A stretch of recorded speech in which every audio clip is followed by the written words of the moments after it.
Hey everyone, welcome back to our Flutter Shopping App series. This is part 3, and today we're diving into creating a sleek and functional navigation bar. In part 1, we set up authentication with an API, allowing users to securely log in and register. Then, in part 2, we built the home screen, giving our app a solid foundation. Now, it's time to enhance our user experience by adding a navigation bar that will allow users to seamlessly switch between different sections of our app.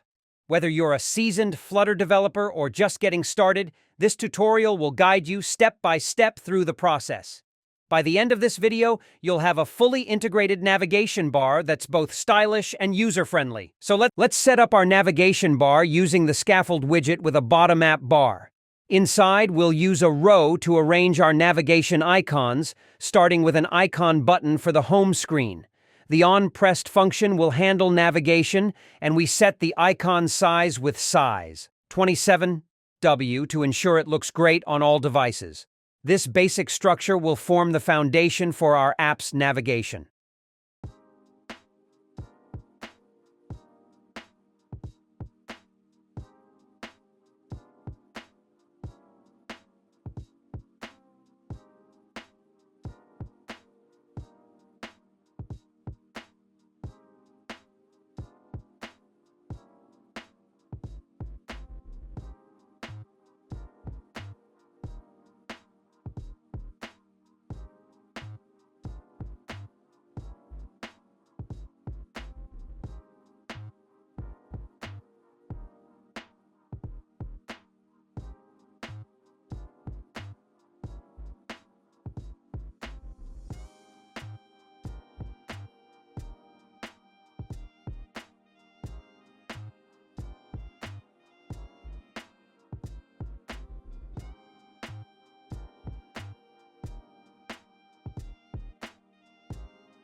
We're adding a central floating action button with a shopping cart icon and a black background.